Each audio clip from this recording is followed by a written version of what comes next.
Food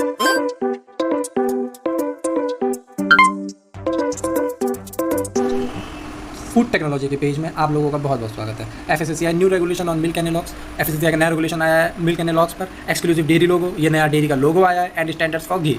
on 27 December FSSAI published the regulation called the food safety and standards 6th amendment regulation 2021। Through this FSSAI is included regulation on milk analogues. Milk analogues वो product होता है जिसमें जो milk solid और vegetable के fat वगैरह से मिलकर बने होते हैं। ये प्योर प्ले नहीं करते डेयरी प्रोडक्ट की तरह, इसलिए उनको मिल्क एनालॉग्स बोलते हैं। अब जितने भी मिल्क एनालॉग्स वाले प्रोडक्ट हैं, सब पर आप लोगों को डेयरी का लोगो लगाना जरूरी है। साथ में मिल्क और मिल्क के जितनी प्रोडक्ट्स हैं उन पर भी आप लोगों को डेयरी का लोगो लगाना जरूरी है। घी के लिए भी स्टैंडर्ड के बारे में बात की है, वो मैं आपको आगे वीडियो में बताऊंगा, एंड तक देखिएगा, ठीक है। What is milk?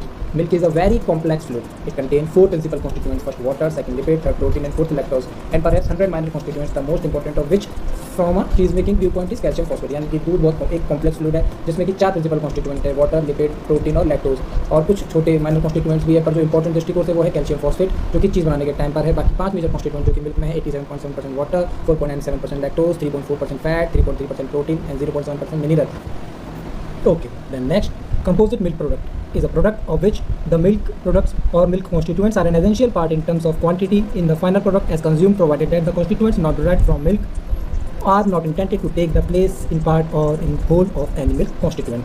Composite milk products को आप कह सकते हो कि दो सोर्स यानी कि मिल्क सोर्स और नॉन डेयरी सोर्सेज से मिल्क का जो प्रोडक्ट बनेगा वो होता है composite milk product. Milk sources में आपका हो सकता है milk, skimmed milk, butter milk, whey, condensed milk etcetera. Non dairy sources में हो सकता है fruits, vegetable, cereals, millets, legumes etcetera. अब इससे मिलकर जो भी प्रोडक्ट अगर आप एग्जांपल कह सकते हो चीज़, बटर, आइसक्रीम, जो ये सब प्रोडक्ट बनते हैं ये सब कंपोजिट मिल्क प्रोडक्ट में हो जाएंगे, ठीक है। तो अब इन सब प्रोडक्ट पर भी आपको जो डेयरी का लोगो लगाना जरूरी है, उस पर आपको बताना पड़ेगा कि कंपोजिट मिल्क प्रोडक्ट में ये आपका ये पर्टिकुलर आपने ये प्रोडक्ट डाले हैं और उस पर वो लोगो का होना भी जरूरी है।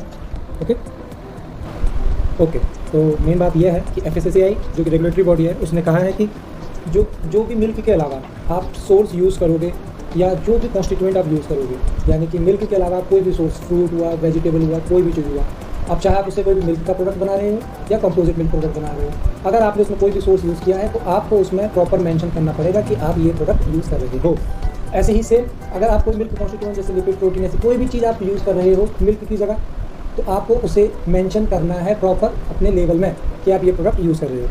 ओके, समझ में आया? यहाँ पर ये बात कही गई है। और फूड बिजनेस ऑपरेटर्स को ये सब 1 जुलाई 2022 से पहले अपने अपने लेवल्स पर अप्लाई कर देना है, इम्प्लीमेंट कर देना है। ओके, इसके अलावा घी के लिए भी कुछ नए कहा गया है। FSSAI has also provided new standards regarding fatty acids content for ghee, which shall come into force after 2 years of the publication of these regulations in official gazette। समझ गए? ऑफिशियल गैजेट के 2 साल के बाद में ये चीज़ अब एनफोर्स हुई है। ओके, तो अब आता है Reichert Meissl value. Reichert Meissl value वो होता है जो कि घी में लोअर चेन की फैटी एसिड को मेज़र करता है। ओके, और इसमें हम लोग इसको क्या करते हैं, ब्यूटारो रिफ्रैक्टोमीटर से हम लोग इसका ब्यूटाई वगैरह टेस्ट करते हैं, ठीक है। तो यहाँ पर वही बताया हुआ है। और इसका जो the value of milk fat range, milk की जो फैट की रेंज होनी चाहिए वो 17 से 35 होनी चाहिए, जिस हिसाब से कहा गया है रूल में।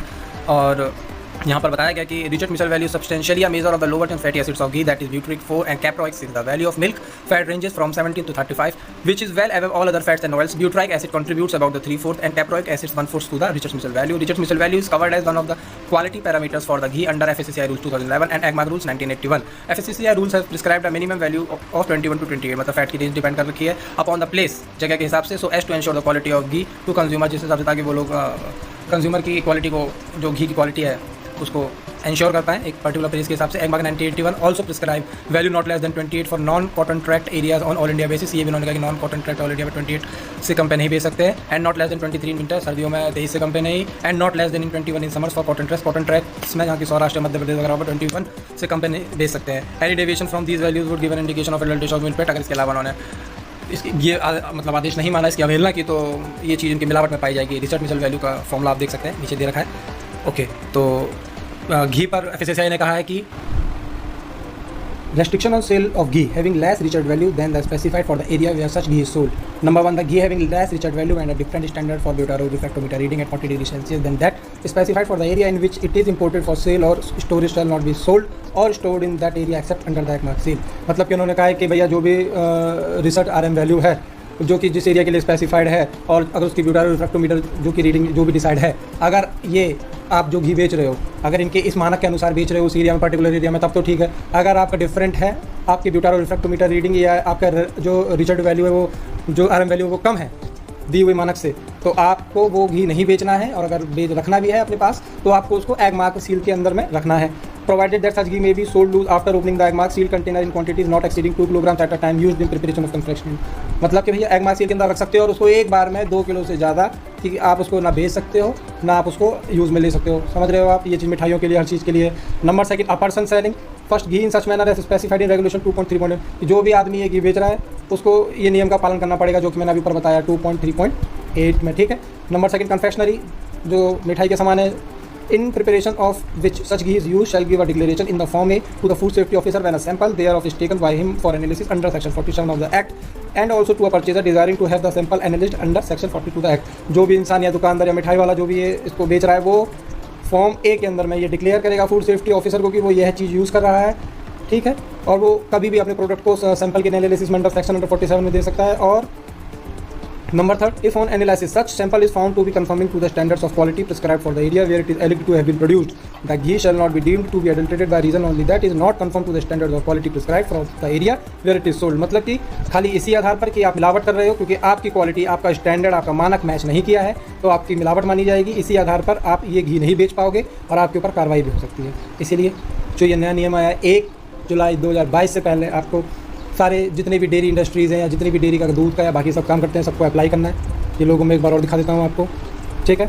बाकी ऐसी ही सारी information food industry, dairy industry से रिलेटेड इंपॉर्टेंट इन्फॉर्मेशन के लिए मेरे पेज को आप सब्सक्राइब कर लीजिए, बेल आइकन को प्रेस कर लीजिए, दोस्तों को ये वीडियो शेयर कर दीजिए और ये वीडियो लाइक ठोक दीजिए। चलिए मिलते हैं अगले वीडियो में, बाय बाय, टेक केयर।